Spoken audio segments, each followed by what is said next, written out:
भक्त प्रभु प्रगट पूर्ण प्रेमावतार लीला लालित्य नित्योज्वल रस विलसत् संव्यक्त कीर्तिं वृंदारण्यं स्थलांतरगत व्रजवनिता वर्गमार्गांगपूर्ति वंदे तमशिल राधारमणं भीनवश्यामलावण्यमूर्ति वंदे तमस्य કે તમે લોકો ભાગવતમાં રુચિ ધરાવો છો એનું પ્રમાણ છે. સાંસારિક કર્મ આખો દિવસ આપણે કરીને થાકી ચૂક્યા હોય છતાં આપણે થોડોક સમય નીકાળીને ભાગવત કથાનું શ્રવણ ગાનપાન કરવા માટે પધારીએ છીએ. પ્રસંગ અનુસાર તૃતીય સ્કંદ અધ્યાય 1 શ્લોક નંબર 9 પ્રભુજી આગળ લીધો હતો. આજે 10 નંબરના શ્લોકનું આપણે આસ્વાદન કરવાનું છે. આવો શ્લોકનું ગાન કરીએ. બીજા કોણ દાસ દાસન ગ્રુપમાં છે શ્લોક, મોબાઈલમાં ગ્રુપમાં છે. યદોપહૂતો ભવનમ પ્રવિષ્ટો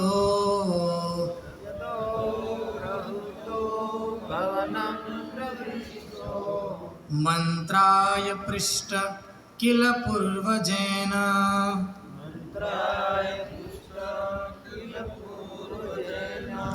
અથાહ તન્મંત્ર દશાં વરીયાન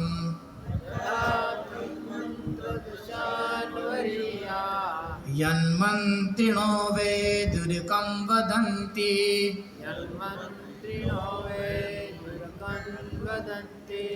યદોપહૂતો ભવનં પ્રવિષ્ટો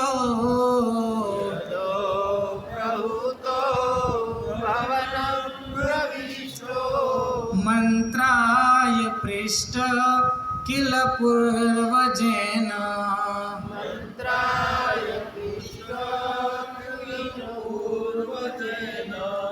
અથા તન્મંત્ર દશાં વરીયાન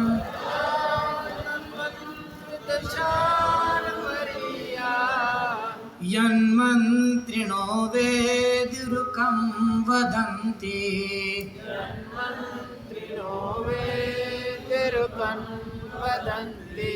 યદોપહૂતો ભવનં પ્રવિષ્ટો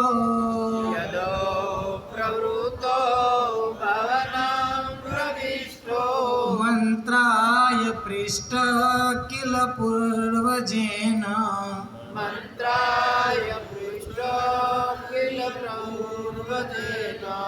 અથાહ તન્મંત્ર દશાં વરીયાન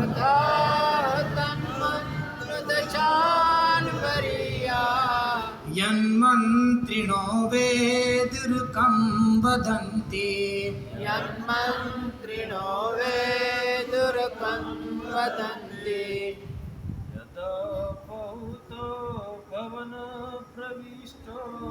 યદોપહૂતો ભવનં પ્રવિષ્ટો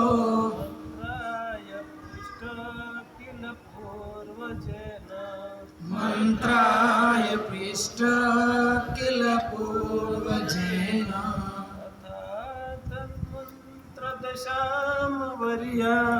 અથા વરીયાન યન્મંત્રિણો વેદુર્કં વદન્તિ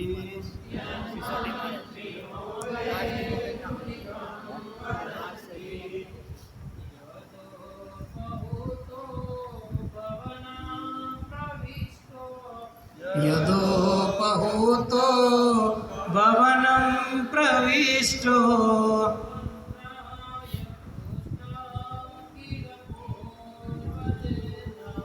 મંત્રાય દૃષ્ટ કિલ પૂર્વજેન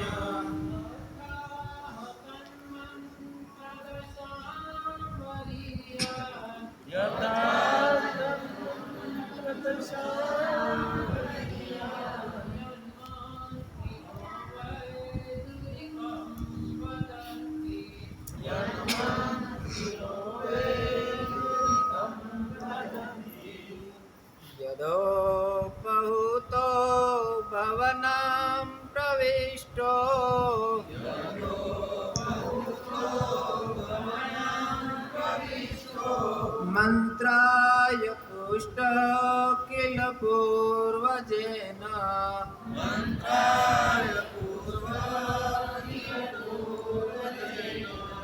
તથા તન્મંત્ર દશામ વરિયાન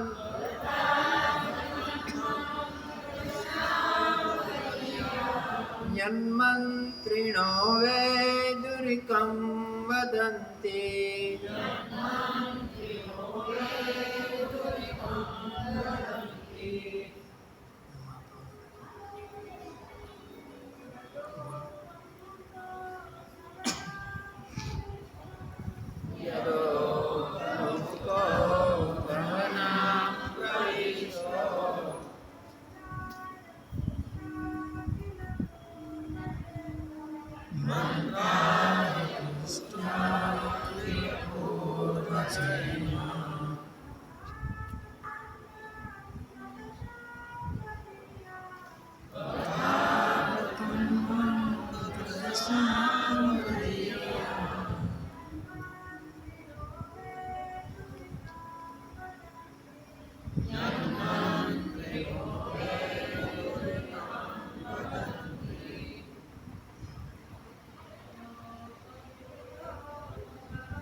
યદો પ્રવૃત્તો ભવનં પ્રવિષ્ટો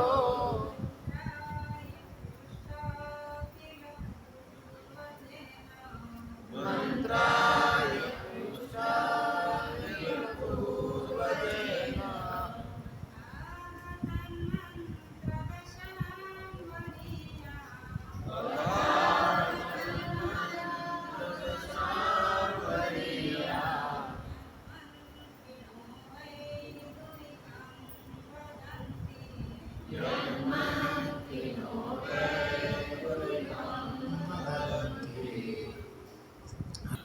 શ્રીમદ ભાગવતના મંગલમય શ્લોકનું ગાન કરવાથી કર્ણના મારફતે જે શબ્દો હૃદયની અંદર પ્રવિષ્ટ થાય, બધા શબ્દો શરીરની અંદર રહેલા અભદ્ર પાપ ને સમૂલ બાળી નાખે છે. જેવી રીતે વનમાં વનરાજ કેસરી એકલો ઊભો દહાડ ત્રાળના નાખતો હોય, એવી જ રીતે શ્રીમદ ભાગવતના શ્લોકમાં જો પ્રધ્વનિ કરવામાં આવે છે એનાથી આપણા વનરાજ કેસરી એક સિંહ શબ્દાત વૃકા ઇવ, સિંહ શબ્દાત વૃકા ઇવ, કે વનમાં એક ખાલી સિંહ તરાડ નાખે તો નાના સસલા શિયાળિયા બધા પોતાની બખોલમાં સંતાઈ જાય છે. એવી રીતે શ્રીમદ ભાગવતના શ્લોકોની પ્રધ્વનિ થાય, એ પ્રધ્વનિના કારણે આપણી હૃદયની અંદર રહેલા પાપ અભદ્ર બધા સમૂળ નષ્ટ થઈ જાય છે. આ વાત કોણ કરે છે? ગંગા કિનારે આનંદ કાનન વનમાં બ્રહ્માજીના 4 પુત્રો સનત કુમારો નારદજીને જ્યારે ભાગવત કથા સંભળાવે છે ત્યારે આ વાત કહે, સિંહ શબ્દાત વિકાય. આ શબ્દો સાંભળીને સમૂલ જેમ સિંહ તરા નાખીને બધા ભાગી જાય શિયાળિયા સસલા, એમ પાપ આપણા બધા નષ્ટ થઈ જાય છે. અને વાસ્તવિક આપણે બધા ભાવથી કથા સાંભળવા માટે બેઠા છીએ. ભાવ વગરનો બધો ભાવ નકામ. ભાવ હોય તો થાય. ભાવ કોઈ પણ વસ્તુનો જરૂરી છે. ડાયમંડના બધા બિઝનેસ કરેલા ભાવ તો આપણે વધારે લખીએ, પછી ભલે આપણે આગળથી રજા કરીએ પણ આપણે લખ્ય કરીએ. પણ ભાવ ઉપરથી મને એક શ્લોક યાદ આવે છે, ભાવે ન લભતે સર્વમ ભાવે ન દેવ દર્શનમ, ભાવે ન લભતે સર્વમ ભાવે ન દેવ દર્શનમ. કે આપણે કોઈ પણ મંદિરે દર્શન કરવા માટે જઈએ તો કંઈક ભાવ લઈને દર્શન કરવા જવું. જો તમારી અંદર ભાવ હશે તો તમને દર્શન સારા થશે. કંઈક લાગશે કે મૂર્તિ નહીં લાગે, કોઈક ઠાકોરજી પ્રત્યક્ષ એવું આપણને આભાસ જરૂર થશે. અને ભાવ હશે તો સર્વમ લભતે, તમને બધું ભાવ હશે તો મળી જશે. પણ જે ભક્તિના હૃદયરૂપી ભાવ છે એ હોવું છે. તસ્માત ભાવા અવલંબન, કે તમે બીજું કાંઈ ન કરો, માત્ર ને માત્ર ભાવનું આસ્વાદન કરો. એક ભાવ તમારી અંદર હશે એટલે ભગવાન આપોઆપ તમારી પાછળ જરૂર ને જરૂર આવશે. ભગવાને ગીતામાં એટલા માટે જ કીધું છે ને, ભાવગ્રાહી જનાર્દન. ભગવાન કાંઈ નહીં જોતા, ખાલી ભગવાન શું ભાવ જોવે છે. આપણી ભાષા ભગવાન નથી જોતા, કારણ કે ભાષાથી તો ઘણો બધો બ્રેક પડી જાય. જેવી રીતે સંસ્કૃતનું સૂત્ર છે, ધીરો વધતી વિષ્ણવે, ધીરો વધતી વિષ્ણવે, મૂર્ખો વધતી વિષ્ણવાય. હવે જે ધીર પુરુષ, સંસ્કૃતના જ્ઞાની પુરુષો હોય, એને સંસ્કૃતનો અભ્યાસ હોય, એને ખબર જ જ્યાં ઉકાર આવે, વિષ્ણુ ઉકાર આવે ને ત્યાં વાય ન લાગે. જેમ કે ગોવિંદ, આપણે તિલકમાં બધા મંત્રો બોલે, ગોવિંદાય નમઃ, કેશવાય નમઃ, માધવાય નમઃ, એ બધાની અંદર વાય, વાય મને એક ઉભક્તિ. સંસ્કૃતમાં ભક્તિ પ્રમાણે એ શબ્દ એની ઉપર સારો લાગે. જો કોઈ જાણકાર પુરુષ હોય ને તો એ વિષ્ણવે નમ બોલે, અને મૂર્ખા હોય ને એવું બોલે વિષ્ણવાય નમ. આપણે એક જગ્યાએ બહુ મૂર્ખામી કરી, વૃંદાય તુલસીદેવાય પ્રિયાય કેશવસ્વત, પણ શ્લોક પ્રોપર નથી. શ્લોકમાં હું વૃંદે તુલસીદેવીએ પ્રિયાએ, પણ આપણે નાના કાના માતરમાં આપણે પહેલેથી ધ્યાન દીધું જ નથી. અને જાતિ જિંદગી આપણે હુકામ દેવું દે, આપણને કાના માતર તો દેખાતા જ નહીં. વાસ્તવિકમાં શબ્દ વૃંદે તો આપણે વૃંદાય, તુલસીદેવ બે તો આપણે તુલસીદેવાય. આપણે કાના માતરમાં ધ્યાન દેતા નથી. પણ આ શું કહે છે, ઉભયમ તુ સંપુણ્યમ, ઉભયમ તુ સંપુણ્યમ. તમે વિષ્ણવે બોલો કે વિષ્ણવાય બોલો, જે બોલે, ઉભયમ તુ સંપુણ્યમ, બેયનું પુણ્ય કેવું છે? સમ. એનું કારણ શું? ભાવગ્રાહી જનાર્દન. તમને શ્લોક બોલતા ન આવડે તો કાંઈ નહીં, પણ તમારી અંદર ભાવ તો હતો કે હું બોલું, એ ભગવાન ભાવ છે. બાકી ભાષાથી તો આપણે બહુ બોલું. તમે હા પ્રભુજીને ઘણા સાંભળ્યું છે, ભાર્યા ભક્ષતી મમ ભાર્યા. બોલો બિચારો રોજ વારમાં નવો નવો લગ્ન કરીને આવેલો અને ટંકોરે ભગવાનની પૂજા કરતો હતો ને કીધું ભવાની ભાર્યા ભક્ષતું. ભવાની માતા તો એને કીધું જ કરે, ભવાનીનો ઉપાસક. ભવાની માતાને કીધું ભાર્યા ભક્ષતું, એટલે ભાર્યાને ઉપાડી દીધી રસોડામાંથી પહોંચાડી. પછી બોલા કે કઈ રીતે થઈ ગયું એ ખબર ન રહી એને.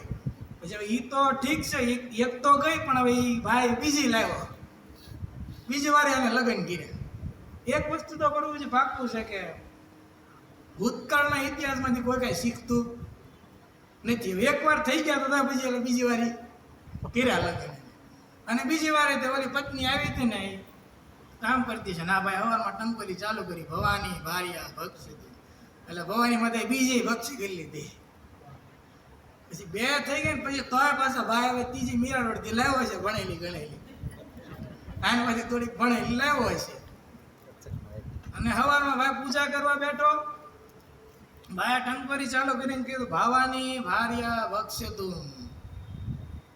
રસોડામાંથી એ કીધું કે હું કીધું તમે? એટલે ભવાની ભાર્યા ભક્ષતું. કે મેં તમારી યાર લગ્ન કરીને કે બગાડ્યું છે તમારું, કે મને ભક્ષતું કહો છો? અરે કે હું તો તારી રક્ષા કરવા માટે કહું છું, પણ તે કે ભક્ષતું ન બોલો, રક્ષતું બોલો. એ કે તમે રક્ષતું બોલો તો એ રક્ષા કરે, ભક્ષતું કરો તો 2 વાગે હું વહી જાય ત્રીજી. અરે એ કે બહુ કરી એટલે 2 વહી ગયા. એમ પછી વાત પ્રભુ એ છે કે આ ભાષાથી બીજા બધા દેવતાઓ, દેવી દેવતાઓ છે ને, તમે કહેશો ને એ જ કરશે, બીજું નહીં કરે. આને કીધું ભાવાની ભાર્યા ભક્ત, સારું છે. પણ આપણું ભવાની માતા ન માને. ઘણા કહેવું છે આવું, ભવાની ભાર્યા ભક્ષિત. પણ ભવાની મોડી લાટ થાય, પણ ભવાની માતા પછી બીજા કોઈ દેવી દેવતા એને તમે કહેશો નહીં એટલું જ કરશે, વધારે નહીં કરે. તમારો ભાવ અંદરનો જાણશે નહીં. પણ ભગવાન વિષ્ણુ ઉભયમ તો સંપુણ્યમ, તમારી અંદર જે ભાવ હશે ને બધો ભાવ જાણી લેશે. એને કોઈ ભાવથી મતલબ, એને કોઈ ભાષાથી મતલબ નથી. હવે ક્યાં રૂકમણીજી મરાઠી અને ક્યાં આપણા દ્વારકાધીશ? હવે એને ક્યાં મરાઠી આવડતું? ભગવાનને આવડતું નહોતું, પણ એનો ભાવ છે રૂકમણીજીનો. ભાવથી પત્ર વાંચી લીધો ને ભગવાનને ભગવાન આપણો ભાવ જોવે. શ્લોક બોલતા એટલે ઘણા બધા ભક્તો અત્યારે હું બોલીશ ને દાંત કાઢશે તો ભલાને કાઢે, તમારા દાંત કાઢે, આપણે ભગવાનને સંભળાવવું છે ને, આપણે ક્યાં બીજા કોઈ કોઈ બે માણસ ઠેકડી કરશે, ભલે કરી લે, એની મરજી, ઠેકડી કરશે, કરવા દેવી. પણ ટૂંકમાં વિષ્ણુ જેવા જનાર્દન વ્યક્તિ કોઈ છે નહીં. ભાવગ્રાહી જનાર્દન વિષ્ણુ ભગવાન જેવો કોઈ ભાવગ્રાહી છે નહીં. અને ભક્તિની અંદર આપણે તો મેન જે હૃદય કહેવાય એ જ ભાવ છે. અને ભાવ આ વૈષ્ણવનું તો બધી જીત થાય છે, બીજે કાંઈ જીત થતી નથી. એક શ્લોક છે, મીના સ્નાન પરા, કે પાણીની અંદર માછલી હોય ને, એ માછલી ભલે ગંગાજળમાં પડી હોય, 24 કલાકની માછલી ગંગાજળમાં તે સ્નાન કરતી હોય ને એમાં રહેતી હોય, પણ એ પવિત્ર નથી. કોઈ હવાર કાલે માછલી પાસે એને કોઈ પગે ન લાગે, ગંગાના જળને પ્રણામ કરે, પણ માછલીને કોઈ પગે લાગે નહીં. કારણ કે માછલી પાણીમાં રહેવા છતાંય તે પવિત્ર નથી. એમ બીજા મેં કે ફણી પવન ભૂ, તમે ગમે એટલા ઉપવાસ કરી લો તમારો મોક્ષ થઈ જાય નહીં. ને ઉપવાસ તો કેવા કેવા કેટલાય કરેલા, જેમ કે સોભરી મુનિ એકલા પાણીમાં જ તપસ્યા કરી કેટલા વર્ષો હોય. પાણીમાં કામ કે બહાર કોઈ હેરાન ન કરે એટલે પાણીમાં. ચવન ઋષિ એને કેવી તપસ્યા કરી, એ બધા લોકો તપસ્યા કરતા હતા. એ બધાની તપસ્યા જેવી આપણે અમથાઈ નથી કરવાના, વાતોથી નથી કરવાના, પણ એની જેવી તપસ્યા આપણે તો કોઈ કરવાના નથી. પણ એને જે તપસ્યા કરી એવું નથી જેટલું અમે તપસ્યા કરી એના ફળથી તેમને મોક્ષ મળી જશે. ના ના ના ના. તમે અજગરને તો બધા જાણો છો. અજગર પ્રભુજી શ્વાસ ઉપર કેટલા દી રહીએ કે એને તમે ખાવાનું ન આપો ને તે ખાય નહીં, પણ શ્વાસ ઉપર 11 to 11 વીયો જાય. કારણ કે એમ ખાયનું ખોટું પેટ બગાડવું એમ. એને અજગરને ખાવાનું બહુ મોહ નહીં. એટલે અજગર 15-20 દિવસ સુધી ખાધા વગર અજગર જીવીએ. કે અજગર ઉપરથી મને કથા યાદ આવે, મહાભારતની આ ચર્ચા આધાર આપણે શ્લોકની ચર્ચા કરીએ છીએ, એમાં પ્રસંગ તો મહાભારતનો જ હાલે છે, વિદુરજીનો. તો એક વખત ભીમનગર ચર્ચાએ નીકળ્યા છે અને એક મોટો જબરો અજગર બેઠો હતો. તો ભીમને અજગરની આરોડે એનાથી કાંઈ મતલબ હતો નહીં, એ બધાને રમકડા થાય. એને એમ ક્યાંય રમકડે છે ત્યાં વળી હળી કરવાઈ ગયા, એટલે ત્યાં મતલબ ગયા એમ. પછી અજગરની તો ટેવ વીંટળાવવાની હોય, એટલે અજગરે ભીમ મહારાજને વીંટળાઈ ગયો ને ભીમને એમ થયું કે હું આમ કરીશ ત્યાં તો બધું આનું છૂટું થઈ જાય જે છે. પણ આ એટલો અજગર એટલો વીંટળાઈ ગયો ને કે ભીમનો એટલી વ્યામ હવા હતી ને બધી નીકળી ગઈ, તારું છૂટતું કેમ નથી, ટાઈટ થઈ ગયું બધું. પછી ઘરે યુધિષ્ઠિર મહારાજને હાથ પડી, 8:30 ત્યાં ઘરે ન આવ્યા, 8 ન આવ્યા, 9 વાગે પ્રવચન ચાલુ થઈ ગયું, ઘરે ન આવ્યા, 8:30 કીર્તન પૂરા થઈ ગયા, તાય કથામાં ન આવ્યા. પછી યુધિષ્ઠિર મહારાજને પરેશાની થઈ, મારો ભાઈ ભીમ કોઈ દી ઘરે પાસો ન આવ્યો બને નહીં. એટલે યુધિષ્ઠિર મહારાજ પછી ગયા કે હવે ચેક તો કરીએ ભાઈ ક્યાં અટવાણા છે. તો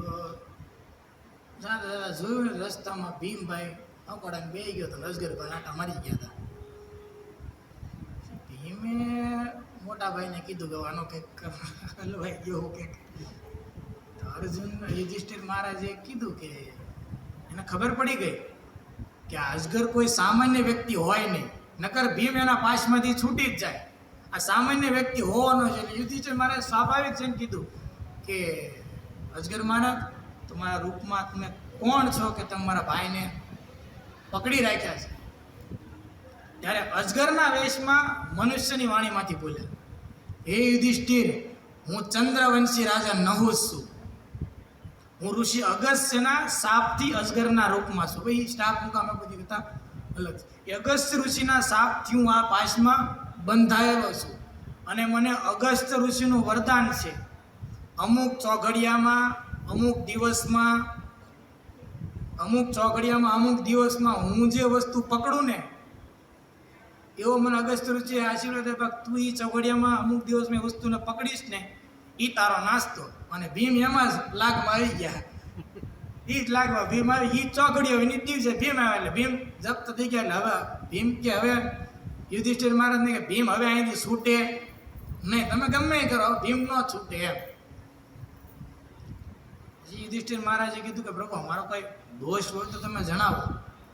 પણ સામે અજગર નહુસ મહારાજે કીધું કે મને ખબર હતી જ્યારે હું પતન થતો હતો, અગસ્ત્ય મુનિ જે શ્રાપ આપ્યો હું પૃથ્વી પર પડતો હતો ત્યારે મેં અગસ્ત્ય મુનિને પૂછ્યું હતું હું આ યોનિમાંથી મારો ઉદ્ધાર થશે ક્યારે એ મને જણાવો. ત્યારે મને અગસ્ત્ય મુનિએ કીધું કોઈ એવા સારા વૈષ્ણવ, કોઈ સદધર્મ વૈષ્ણવ જ્યારે તમારો વાદ સંવાદ થશે ને ત્યારે તમારું આ શરીર છૂટી જાય છે, તમારું ઓરિજિનલ શરીર તમને પ્રાપ્ત થશે. અને એનો જ પ્રતાપ છે કે આજ અજગરના શરીરમાં હું તમે જ્યારે મનુષ્યની રીતે તમારા દર્શનથી યુધિષ્ઠિર મહારાજ તમારા દર્શનથી જ તે હું બોલી શકું છું મનુષ્યની વાણીથી. અને કે મને ખબર હતી આ તમારો ભાઈ છે એટલે જ મેં આને ગ્રહણ ન કરી લીધું, ન કરતો તાર હબ થઈ ગયું એ બધું. પણ તમારો ભાઈ હતો એટલે હું આને ખાધું ને એટલે મેં પાસ્ટમાં એને બંધન કરી રાખ્યો. ત્યારે યુધિષ્ઠિર મહારાજે પહેલો સંવાદ કર્યો કે તમે અમારા ચંદ્રવંશી જે તમે ઇન્દ્રના આસન ઉપર બેસી ગયા હતા, ઇન્દ્રના યુદ્ધમાં વિજય પમાડ્યો હતો, તમે એ પ્રતાપી રાજા છો, તમને મારા પ્રણામ. બસ એટલું સાંભળતાની સાથે નવસ મહારાજ અજગરના શરીરમાંથી પોતાના શરીરમાં આવી ગયા ને ભીમને થયું હાંસકારો, પછી માય થયો હાંસ, હવે કાંઈક ખકોડાને બધું હરું થઈ. પણ વાત પ્રભુ એ છે કે એ અજગર એટલા બધા દિવસો સુધી રહી શકે છે. અને ભીમ યુધિષ્ઠિર એની ત્યાં વિદુર મહારાજ ચર્ચા કરે. આમાં કીધું કે જબ વિદુર अपने ज्येष्ठ भ्राता धृतराष्ट्र द्वारा मंत्रणा के लिए बुलाए गए. વિદુર મહારાજને ધૃતરાષ્ટ્ર મહારાજે પોતાના ભવનમાં બોલાવ્યા. આ શ્લોક એવું કહેવામાં આવે છે કે ધૃતરાષ્ટ્ર મહારાજે વિદુરજીને પોતાના ભવનમાં બોલાવ્યા. શું કામ બોલાવ્યા? શું કામ બોલાવ્યા? બોલાવીને પછી વિદુર મહારાજે જે શબ્દો કીધા ને એનું શું કહેવાય? વિદુર રીતિ. વિદુર રીતિનો ભાગવતમાં પ્રાદુર આ શ્લોકમાં થયો. પણ શું કારણ હતું કે એને બોલાવ્યા કે તમે અહીંયા વિદુરજીને રાતે બોલાવ્યા તમે અહીંયા આવો ધૃતરાષ્ટ્ર મહારાજે? એની કથામાં એવું છે, મહાભારતના ઉદ્યોગ પર્વની અંદર કથા છે કે અજ્ઞાતવાસ પૂરો થઈ ગયો પાંડવોનો અને પછી પાંડવો ઉપલવ્ય નામના સ્થાનમાં રહેતા હતા.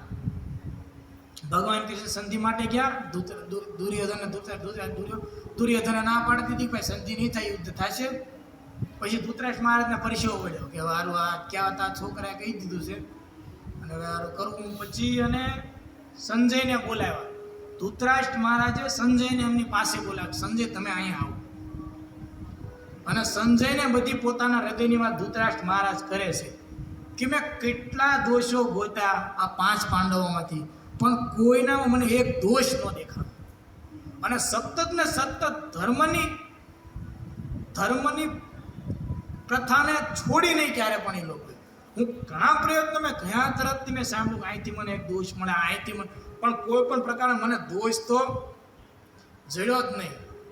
છતાં મેં પાંડવોની યારે આવું કર્યું કે એનો ભાગ હતો એ મેં આપ્યો ને. અત્યારે મને ધૃતરાષ્ટ્ર મહારાજ સંજયને કહે મને પસ્તાવો થાય છે, કારણ કે મને એ દ્રશ્ય હવે સામું દેખાય છે. ધૃતરાષ્ટ્ર મહારાજને ખબર પડી ગઈ કે હવે આ બધું કોકડું પૂછાઈ જવાનું છે કે આ આખું નાશ થઈ જવાનો છે આપણો, કારણ કે આપણા છોકરાએ કર્યું છે કરવું. ત્યારે યુધિષ્ઠિર મહારાજને સપનામાં આવતા હતા ધૃતરાષ્ટ્રીએ સંજયને એક શ્લોક કીધો, કારણ કે મેન તો દુર્યોધન હતો ને આડો હાલવામાં.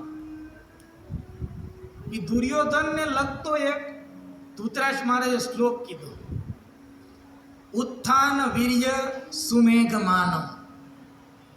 એ સંજય અમારો પુત્ર જે દુર્યોધન છે ને એ પહેલા પરાક્રમથી બળ કરી લે, પણ એ કે ભાઈ ઠેઠ લગીને લડી શકતો, ઠેઠ લગીને નથી લડી શકતો એ, કારણ કે એનામાં એટલી તાકાત નથી કે એ એકલો વ્યક્તિ ઠેઠ લગીને યુદ્ધ કરી કે એની હારે બીજા બધા રાજાઓ છે ને કર્ણ વિકટ એ બધાને કારણે આ બળમાં છે.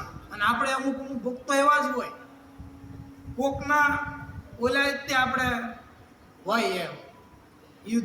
ધૃતરાષ્ટ્ર મહારાજ કે મારા છોકરાનું કાંઈક એવું જ છે, મારા છોકરામાં એટલી તાકાત નથી. ઉત્થાન વીર્ય એનું એના શરીરની અંદર બળ ઉત્થાન જલ્દીથી આવી જાય, પછી પાછળથી એને આ નહોતું કરવાનું થઈ ગયું. અને સુમેઘમાન, અને જન્મતા હવે સુખમાં મોટો થયો છે, એટલે એને એટલી બધી બુદ્ધિ નથી. કારણ કે એ તો તેષામ ભાગમ યશ્ચ મન્યેત, કે જે પાંડવોનો ભાગ છે ઇન્દ્રપ્રસ્થ, એને એમ કે સત્યમ હરતું જીવતામ પાંડવાના, કે 5 પાંડવો જીવે છે ને છતાં એને એમ છે કે હું એ ભાગ લઈ લઈશ એની પાસેથી. દુર્યોધનને મનમાં એવો વહેમ છે, પણ ધૃતરાષ્ટ્ર મહારાજ સંજયને કહે છે કે એને આવું કાંઈ એને છોકરાને નથી ખબર પડતી, હવે મને ખબર પડી ગઈ છે. પહેલાં એને ન ખબર પડી ધૃતરાષ્ટ્ર મહારાજને. ભગવાન કૃષ્ણ આવી ગયા ત્યાં લીધે ને એને ટપ્પો ન પડ્યો. હવે છોકરા કરીએ કરવા દઉં ને, આપણે ઘણા મોટા કે ને એની છોકરા કરીને કરવા ન કરવા દે, બધું ભૂખ ભેળું થાય, આનું થઈ જાય. પછી મહાભારત થાય ને એક હાથમાં નહીં વધે, એક વિકર્ણ હારો કદાચ એ નહીં વધતો હોય એમ પહેલાં ન દઈશ. ધૃતરાષ્ટ્ર મહારાજ નહોતું કરવું, થઈ ગયું. પછી કીધું હવે તમે સંજય જાઓ, 5 પાંડવોને મળો, એ બધાને વાત કરો અને આ યુદ્ધને રોકવાનો પ્રયત્ન તમે કરો. પછી સંજય કે કાંઈ વાંધો નહીં, કે હું જાઉં. સંજય મહારાજ ઇન્દ્રપ્રસ્થમાંથી અપ્લવ્ય નામના સ્થાનમાં ગયા, 5 પાંડવોને મળ્યા, કુશળ મંગળ કીધા ધૃતરાષ્ટ્ર મહારાજના. અમે કુશળ મંગળ પૂછ્યા. પછી સંજયજીએ ધૃતરાષ્ટ્રની દશાનું વર્ણન કર્યું કે એ કેટલા બી ગયા હતા. હવે જો ધૃતરાષ્ટ્ર મહારાજ જન્મતા વેત આંખથી અંધ હતા, બધાને ખબર છે. હવે અંધ વ્યક્તિ કોઈ વ્યક્તિને જોતે કોઈ પારખીએ કે નહીં, પણ જોયું આયા મહાભારતનું સ્વરૂપ વાંચન કરીને, મહાભારતમાં ધૃતરાષ્ટ્રજીએ કેવું માર્ગદર્શન કર્યું. આંખ ન હોવા છતાં કેવું માર્ગદર્શન 5 પાંડવોનું કર્યું. યુધિષ્ઠિર મહારાજને સામે સંજયજી બેઠી ગયા, વાત સંવાદ હાલતો હતો, અને કીધું સૌથી પહેલા યુધિષ્ઠિર ધૃતરાષ્ટ્ર મહારાજની નજર અર્જુન ઉપર ગઈ કે અર્જુન છે ને, ધૃતરાષ્ટ્ર મહારાજ કે અર્જુન એક સવ્ય સાચી નામ છે. અર્જુન તમને ખબર ને સવ્યાચી, બધા કથા સાંભળે છે. ઇન્દ્રારે યુદ્ધ થતું ને એક ટીપું પાણીનું હેઠે ન પડવા દીધું પૃથ્વી પર, એટલા બાણ અર્જુને માર્યા. ઇન્દ્ર ભગવાન કે એક તો ટીપું ધરતી ઉપર પડવું જ પડે, પણ મુશળધાર વરસાદ વરસાવો ઇન્દ્રજીએ, પણ એક ટીપું અર્જુનના બાણથી હેઠું ન પડ્યું ધરતી ઉપર. એટલે એનું નામ પડ્યું સવ્ય સાચી નામ પડ્યું. એ કે અર્જુન જેવો સવ્ય સાચી વ્યક્તિ યુદ્ધમાં હામો ઊભો છે. હવે જેને ઇન્દ્રને એક ટીપું પાણીનું હેઠે ન પાડવા દીધું, એવું મારા છોકરાને જીતવા દેશે? ધૃતરાષ્ટ્ર મહારાજની દ્રષ્ટિ નથી, પણ અંદરની દિવ્ય દ્રષ્ટિ તો છે એની પાસે. અંદરની દ્રષ્ટિ તો છે હૃદયની ઓળખવાની કે આ કોની આને હું કરું છું. અને ગદાધારી ભીમ 10,000 હાથીનું બળ રાખે. એની સામે મારા પુત્રો કઈ રીતે યુદ્ધ કરી શકશે? માદ્રી નંદન નકુલ અને સહદેવ 2 યુદ્ધમાં કેવા પારંગત, અને એ તે અર્જુન એટલે શીખેલા. માદ્રી નંદન નકુલ અને સહદેવ 2 ભાઈઓ અર્જુનની પાસે અસ્ત્ર વિદ્યા શીખેલા. હવે એ કે આ 2 ભાઈ જેમ 2 બાજ પક્ષી આકાશમાં ઉડતા નાખે, સમુદ્રને નષ્ટ કરી નાખે, એમાં 2 ભાઈ નષ્ટ કરી નાખે એમાંથી છે. અને યુધિષ્ઠિર મહારાજની તો ક્યાં તમે વાત જ જવા દો. અને બધા તો વાત અલગ છે. એ બધા તો છે જ તે, પણ સાથે છે ભગવાન શ્રી કૃષ્ણ. કે ઈ અને અર્જુન રથ ઉપર હું ભાળું ને એટલે મને ઊંઘમાંથી હુંકાર થઈ જાય છે. ઊંઘમાંથી હું બેઠો થઈ જાઉં છું, નથી હરકી ઊંઘ આવતી મને. કારણ કે શંખ ઉપર અર્જુન રથ વગાડે, અર્જુન રથ કૃષ્ણ ભગવાન હાંકતા હોય ને અર્જુન શંખ ફૂકે ને એટલે મને આંખમાંથી ઊંઘ ઉડી જાય છે. દ્રશ્ય મને સામું દેખાય છે. એટલે સંજય તમે ગમે એમ કરીને આ છે ને લોચો સુલટાવાનો છે ટૂંકમાં, તમે ગમે એમ કરીને યુદ્ધને બંધ રાખો, નગર મારા છોકરા સમેત કોઈ વધશે નહીં, મારા કુળમાં કોઈ ભાણે દેવાવાળું વધશે નહીં. સંજયજી આ બધી વાત એને કરી. અને પછી એક બહુ સુપર, આ 4 ભાઈઓની વાત તો ધૃતરાષ્ટ્ર મહારાજે કહી દીધી, પણ હવે 5મા વિદ્યા કોણ? યુધિષ્ઠિર મહારાજ. એની વાત કરતા કહે છે નાહમ તથા યદ અર્જુનાદ વાસુદેવાદ. કે સંજય, આ વાત સંજયજી યુધિષ્ઠિરની બધાને ધૃતરાષ્ટ્ર વતી કહે છે. એટલે ધૃતરાષ્ટ્રના શબ્દમાં સંજયજી કહે છે મહારાજ ધૃતરાષ્ટ્રે આવું કીધું કે નથી હું અર્જુનથી ડરતો, કે નથી હું વાસુદેવા ભગવાન કૃષ્ણથી ડરતો, ધૃતરાષ્ટ્ર મહારાજ નથી અર્જુનથી ડરતા, નથી ભગવાન કૃષ્ણથી ડરતા. ભીમાહ વાહમ યમ અર્જુન, જે યમ યુગલ જોડિયા બે ભાઈ છે માદ્રી અંદર, સહદેવ અને નકુલ, એનથી હું નથી બીતો. તો ટૂંકમાં પહેલા એ કીધું એ બધું ખોટું કે ભાઈ મને ઊંઘ ઉડી જાય છે ને આમ થાય છે ને એ બધું ખોટું. નહીં, એ તો છે જ તે, પણ એનો મને એટલો કોપ નથી લાગતો. તો કોપ તમને કોનો લાગે? ધૃતરાષ્ટ્ર મહારાજને કીધું. ત્યારે ધૃતરાષ્ટ્ર મહારાજ કહે છે યથા રાજ્ય ક્રોધ દીપ્તસ્ય, કે યુધિષ્ઠિર મહારાજની જે તપેલ તાંબા જેવી આંખ છે ને, દીપ્તસ્ય, એનો મને બહુ ડર લાગે છે. શું કામ એનો ડર લાગે છે? હવે ચાર ભાઈનો ડર, ભગવાન કૃષ્ણનો ડર નહીં તો યુધિષ્ઠિર મહારાજનો ડર હું કામ લાગે છે? વાત એ છે ને, પાંચ ભાઈનો એને ભગવાન કૃષ્ણ સ્વયં છે એનો એને ડર નથી લાગતો. તો આ અંતે એમ કહે છે કે હું યુધિષ્ઠિરનો મને બહુ ડર લાગે છે. શું કામ યુધિષ્ઠિરનો ડર લાગે છે? એના પછીની લાઈનમાં કહે છે કે કેવા છે? મહાતપા બ્રહ્મચર્યેણ યુક્ત. યુધિષ્ઠિર મહારાજ છે ને મહાન તપસ્વી વ્યક્તિ છે અને બ્રહ્મચર્યામાં સતત રમતા વ્યક્તિ છે. સંકલ્પોયમ માનસમ તસ્ય સિદ્ધયે, અને એ જે મનમાં ધારે ને, સંકલ્પ સિદ્ધ કરે ને, એ પૂર્ણ થાય ને થાય જ તે. તો આ પ્રભુ જે વસ્તુ જાણવા જેવી મહાભારતમાં એવું છે કે ભગવાનથી ડર ન લાગવો જોઈએ આપણને, પણ કોઈ ભગવાનના પવિત્ર વૈષ્ણવ હોય ને, જે મહાન તપસ્વી અને બ્રહ્મચર્યામાં રત હોય, એનાથી ડરવું જરૂરી છે. કારણ કે એની સામે ભગવાનનું હાલતું પ્રબલ પ્રેમ કે પાલે પડતા પ્રભુ કો નિયમ બદલતે દેખા. એની સામે ભગવાનનું હાલતું નથી. આ બધી વાત ધૃતરાષ્ટ્ર મહારાજને સંજયે કીધી. પછી અર્જુનજીએ કીધું કે પ્રભુ તમે સંજયજી પધાર્યા, અને ધૃતરાષ્ટ્ર મહારાજનો ઉપદેશ આપ્યો, જે અમને કથની કહેવાની હતી બધી કઈ સંભળાવી, અમે સાંભળી લીધી. એને કીધું મેં સંધિ કરવા માટે ભગવાન કૃષ્ણને પણ મોકલ્યા. ભગવાન કૃષ્ણને મોકલ્યા, તને નહોતા મોકલ્યા તેવું નહોતું. ભગવાન કૃષ્ણને મોકલ્યા. સંધિમાં તમે ના પાડી કે 5 ભાઈ જેટલી જમીને હું એને કાંઈ આપવાનો નથી. પણ પછી ધૃતરાષ્ટ્ર મહારાજે સંજયને પર્સનલ ઉપદેશ આપ્યો. એ ધૃતરાષ્ટ્ર મહારાજે ના કીધું, ના ન કીધું, પણ હું લખીને લાવ્યો. સંજયને ધૃતરાષ્ટ્ર મહારાજે આપણે અમુક ભક્તો એવું બહુ કરે, હું કહીશ ને ભાઈ હાથે સમજી જાય, એવો ભક્ત અમુક કોઈની બધું બહુ આવું કરે કે એને ધૃતરાષ્ટ્ર મહારાજે સંજયજીને એમ કીધું તમે સૈન્ય જાઓ ને એટલે તમારે બીજું કાંઈ નહીં કરવાનું. તમે પહેલાં છે ને 5 ભાઈઓ ન મળતા, એ બધા ભલે ન્યા રહ્યા, તમે પહેલાં છે ને ભગવાન કૃષ્ણ પાસે જાયજો ડાયરેક્ટ. એનું કારણ હું ન તસ્ય કિંચિત વચનમ કુર્યાત,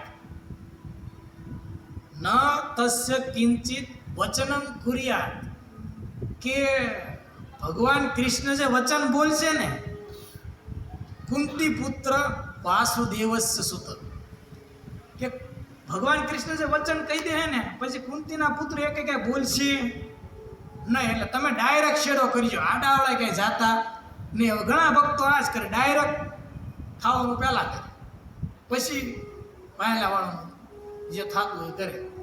એટલે ધૃતરાષ્ટ્ર મહારાજે આ જ નીતિ અપનાવી. તમે છે ને બીજું કાંઈ ન કરતા, સીધા ભગવાન વાસુદેવ પાસે છે, ન્યા થોડીક આપણે શું કહેવાય, ન્યા થોડાક ઓલા મારજો મસ્કા એટલે જલ્દી. અને ભગવાન કૃષ્ણ એકવાર કહી દીધું ભાઈ હવે અર્જુન આપણે યુદ્ધ નથી કરવાનું, એટલે યુદ્ધ બધું બંધ રહે, મારું કામ થઈ જાય છે. પણ ત્યારે સંજયજીને તો ખબર હતી ધૃતરાષ્ટ્ર મહારાજ હું ખેલ્યા હતા, કારણ કે ભગવાન કૃષ્ણ આવ્યા હતા ત્યારે એને ન કીધું. ત્યારે એમ કીધું છોકરા કરી બધું બરાબર છે ને, આપણે આમાં કંઈ બોલવાનું ન હોય. ત્યારે નો એને ધ્યાન દેવું, ત્યારે ધ્યાન દેવું જોઈએ, ત્યારે ન દીધું. હવે સંજયને ખબર પડી કે આને હવે આને ભાઈને ખબર પડી ગઈ છે કે આ ધંધો આપણો ભાઈ થવાનો છે, એટલે યુદ્ધ થવાનું છે, નાશ થવાનો છે, એટલે એને માઇન્ડમાં તો આવી દીધું કે બંધ કરાવવું પડશે ગમે એમ કરી. પછી સંજયજીએ કીધું કે કાંઈ વાંધો નહીં, વાત કરી. પછી યુધિષ્ઠિર મહારાજે સંજયજીને જે પોતાના દુઃખ થયા, અજ્ઞાતવાસની અંદર જે દુઃખ ભોગવ્યા, પહેલેથી લઈને મહાભારતમાં પહેલેથી લઈને સંજય મળવા આવે ત્યાં સુધી યુધિષ્ઠિર મહારાજને 5 પાંડવોને યુધિષ્ઠિર મહારાજને 5 પાંડવોને જે દુઃખ વેઠવામાં આવ્યા ને, બધા દુઃખ એક એક ગણીને મહાભારતમાં સંજયને સંભળાવે છે કે અમારી યાર એને આમ કર્યું, અમારી યાર એને આમ કર્યું, અમારી યાર એને આમ કર્યું, છતાં અમે એક પણ વસ્તુ એને કીધી નથી, છતાં અમે ધર્મના ઉપર જ હાલ્યા. પરિસભામાં દ્રૌપદીના ચીરહરણ કર્યા. પરિસભાની અંદર દ્રૌપદીના ચીરહરણ કર્યા. ત્યારે હા ભીષ્મ પિતામહ બેઠા હતા, શકુની બેઠા હતા, ધૃતરાષ્ટ્ર સ્વયં બેઠા હતા, મોટા વડીલ વૈષ્ણવ બેઠા હતા, તોય તો કોઈના પેટમાં પાણી હેલ્યું નહીં. ખબર હતી બધાને કે આપણા કુળની પુત્રવધુ છે, દ્રૌપદી આપણા કુળની પુત્રવધુ છે, એની લાજ લૂંટા છે ને તો ધર્મ નૈન્યા દફન થઈ જાય છે. છતાં કોઈ પણ વ્યક્તિ ઊંચો અવાજ ન કર્યો. અમે તો ધ્રુતમાં હારી ગયા હતા. દ્રૌપદીનો દુશાસન જ્યારે ખેંચતો હતો ત્યારે દ્રૌપદીએ કીધું શું પૂછો.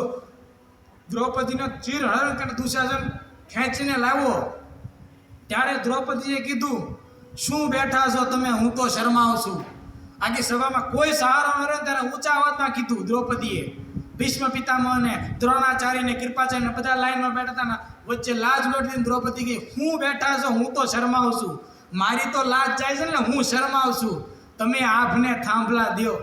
અમે આભના થાંભલા છો એની હું પુત્ર વધુ થાવ છું. કે આભને તમે થાંભલો દો. ભીષ્મ પિતામહ દ્રોણાચાર્ય આભને હાથ હારે ટેકાવી દી એની હું પુત્ર વધુ થાવ છું. છતાં તમારા કોઈના પેટમાં પાણી નથી હલતું.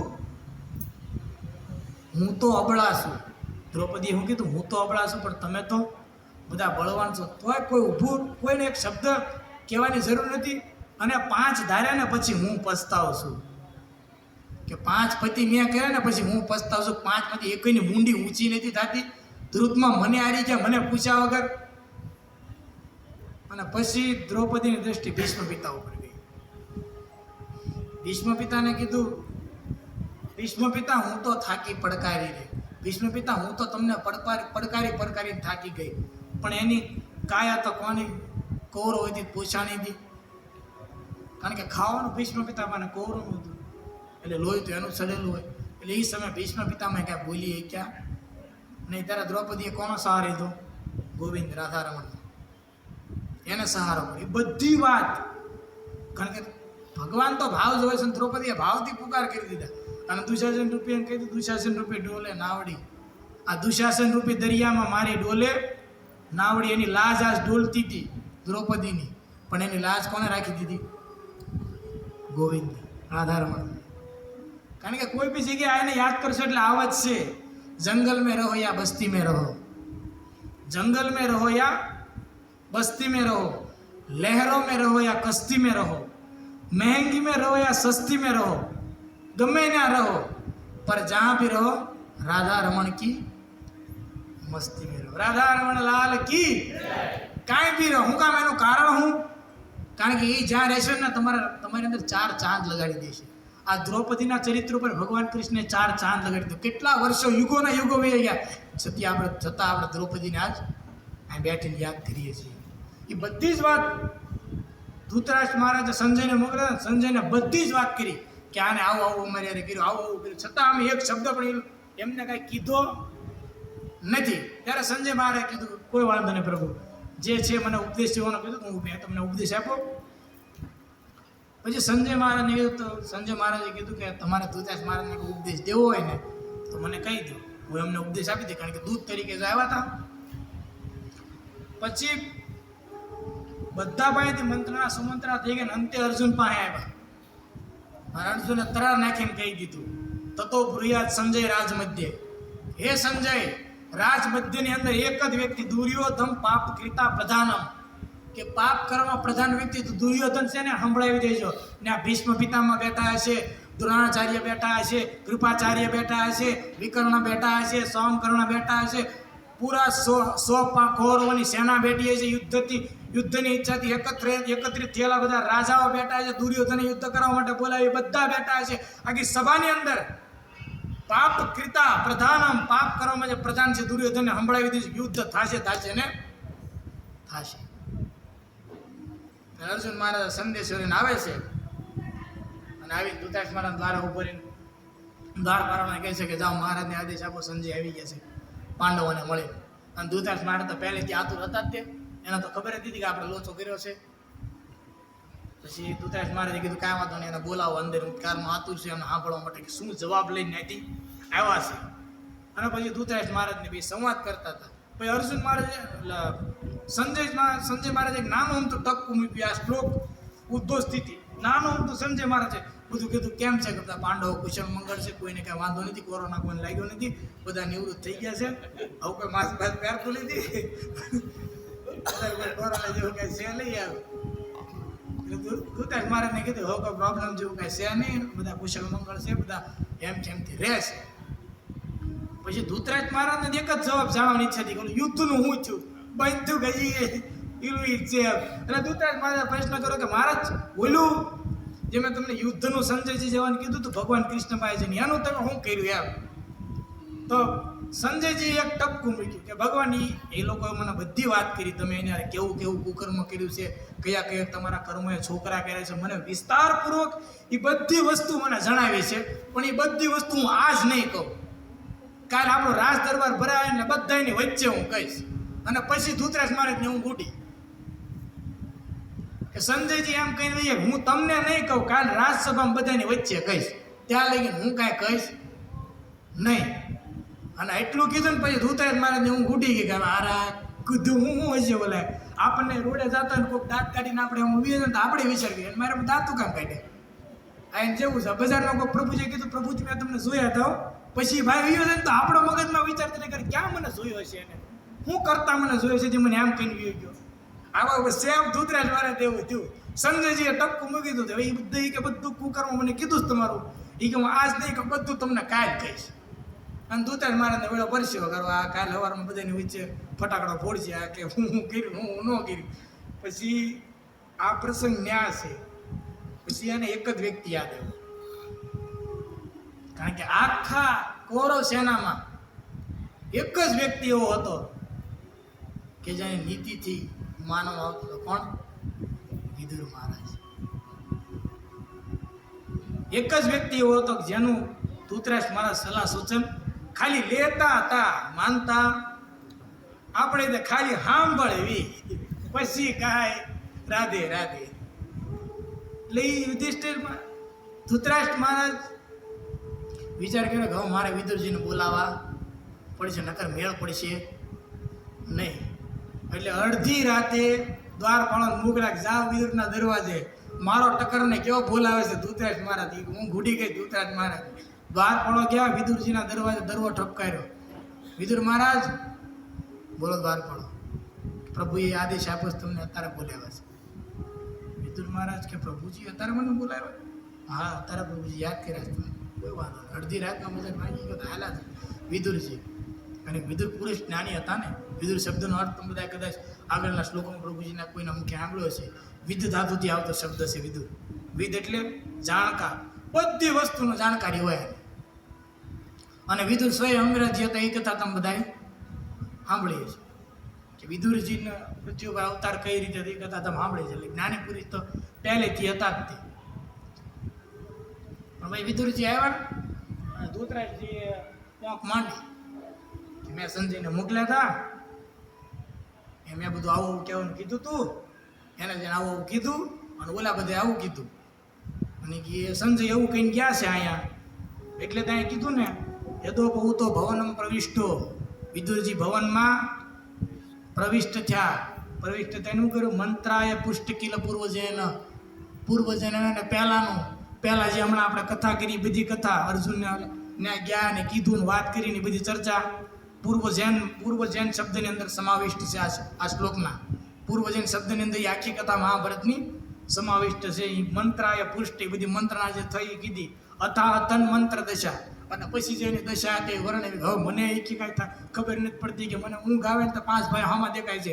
એકી કે બાણ લઈને ઊભો છે, એકી કે ભાલો લઈને ઊભો છે, ભીમ ગદા લઈને ઊભો છે, માદરી નંદન બે કે તલવાર લઈને ઊભા છે. ને બાસ બધા બધું વિનાશ કરવા માંડ્યા હતા કે પૃથ્વીમાં ધરબાટ મચી ગયો છે ને બધું થઈ ગયું છે. મને એ કે પરિચય કરવું હું વિદુર મહારાજને કીધું. વિદુર મહારાજે મહારાજ શાંત બધું થઈ જાય, શાંત થઈ જાવ તમે. વિદુર મહારાજે કીધું કે પછી અહીંથી વિદુર નીતિ કહે છે કે તમે કેવા કેવા કામ કર્યા, કારણ કે આને તો ખબર જ હતી. ત્યારે વિદુર મહારાજે એક પહેલો શ્લોક કીધો મહાભારત, પહેલો શ્લોક સાંભળવા જેવો છે. અભિયુક્તમ બલ. આ એ શ્લોક મેં એટલે મેં લખ્યો છે કારણ કે એ આપણા કામનો બહુ છે. કારણ કે મહાભારત ગ્રંથની અંદર લખેલી વાત બધી આપણા માટે કામની જ છે.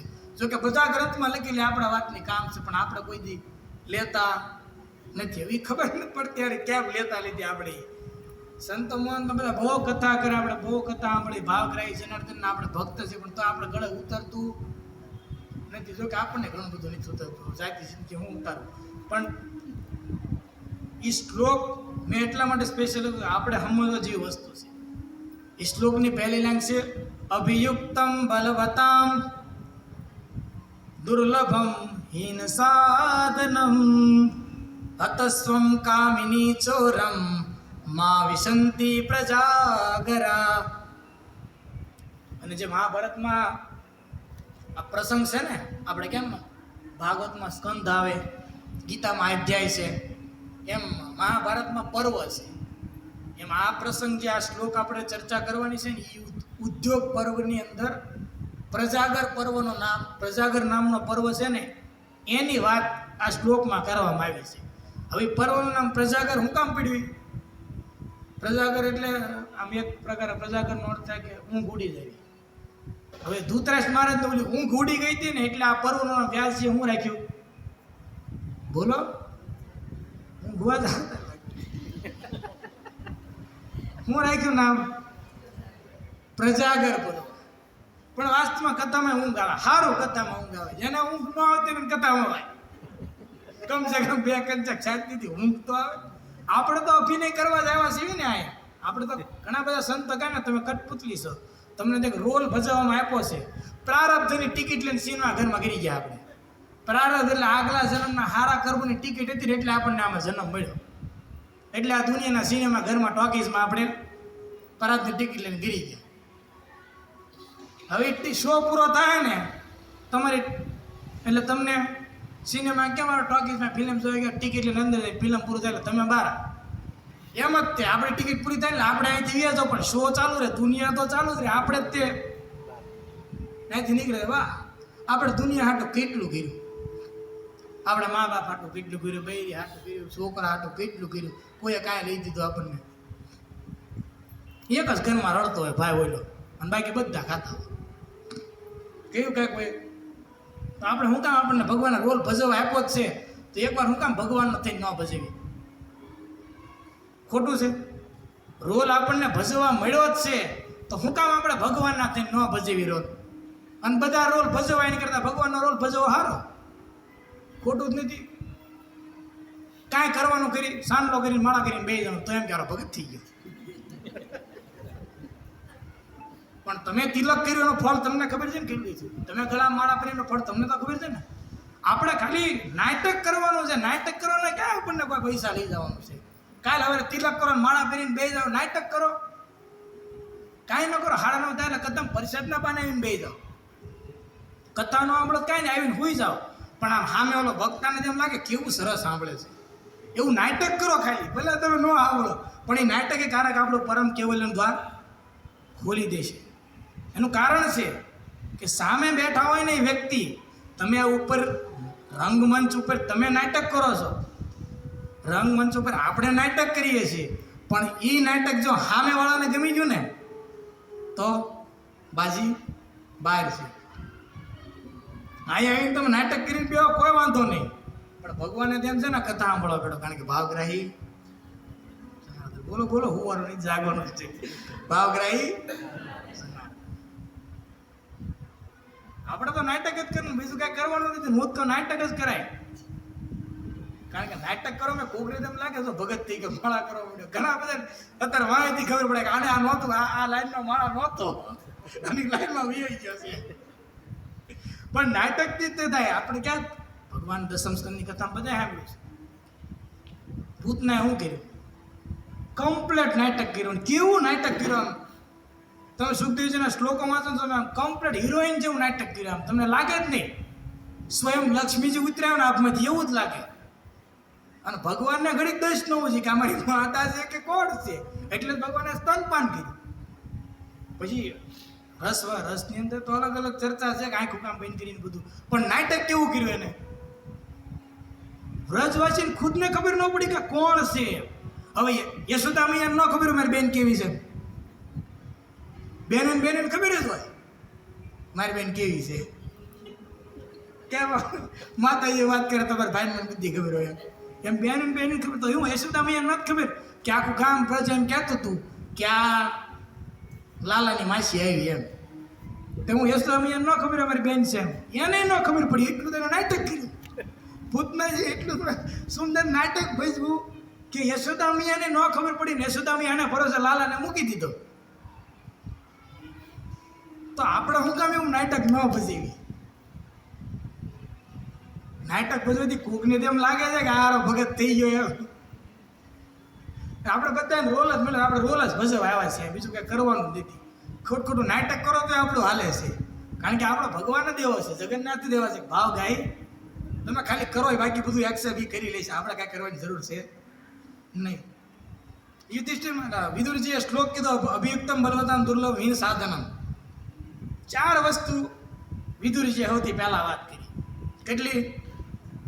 બોલાવીશું, બોલો કેટલી? એમાં સૌથી પહેલે શું કીધું ખબર છે? જેનો બળવાન સાથે વિરોધ થયો હોય, જેનો બળવાન સાથે વિરોધ. 10:30 થઈ ગયા, 10-15 મિનિટ તો કોઈને ઉતાવળ લીધી લે થાય કે ભાઈ હું ગાવતી હોય. હરે કૃષ્ણ કૃષ્ણ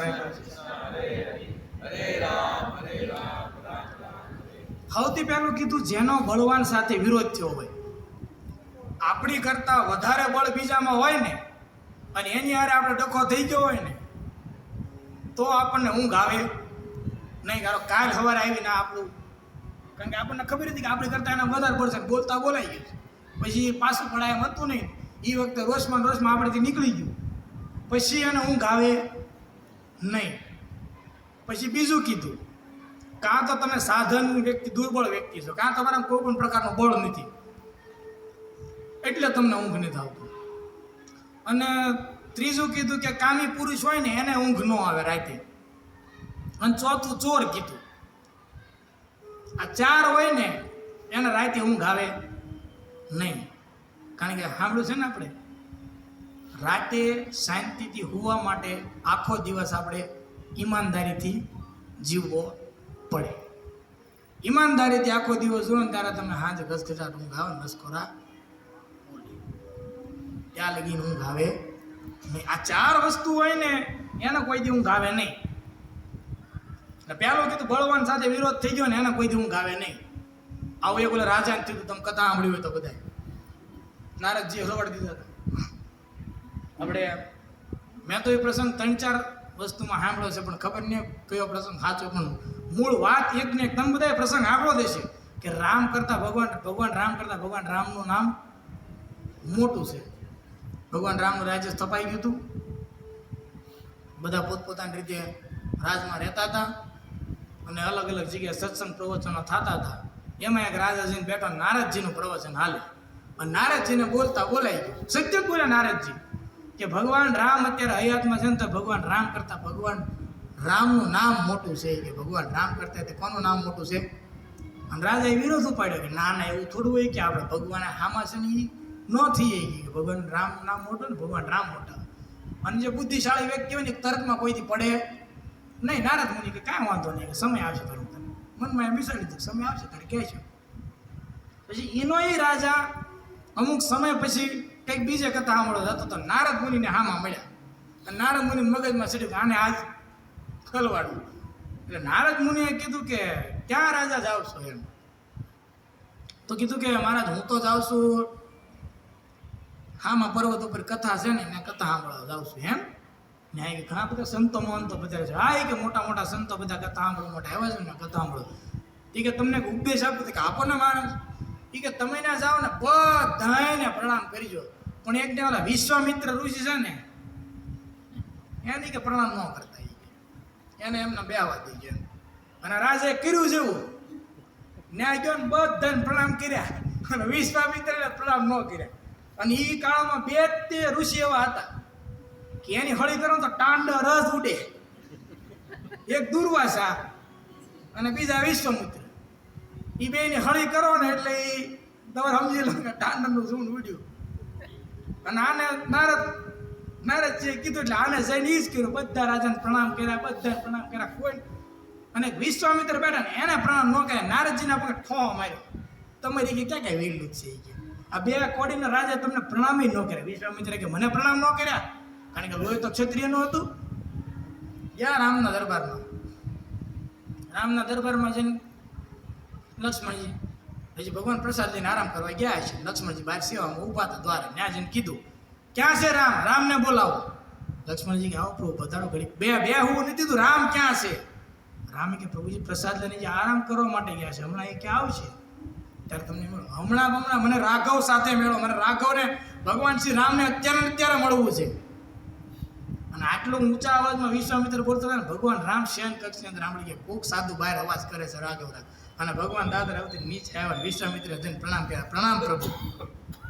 વિશ્વામિત્ર કે પ્રણામ પછી કરી જોઈએ કે પ્રભુ કેમ ક્રોધે આવ્યા છે? કે ક્રોધે નહીં કે હું એક સવાલ પૂછ્યો મને જવાબ આપો. કે પ્રભુ આદેશ કરો. વિશ્વામિત્રે જે કીધું સંતોના ચરણોમાં કોઈનું મસ્તક ન નમે તેનો હું હાલ કરવો જોઈએ. ભગવાન રામે કીધું એનું મસ્તક કાપી નાખવું જોઈએ.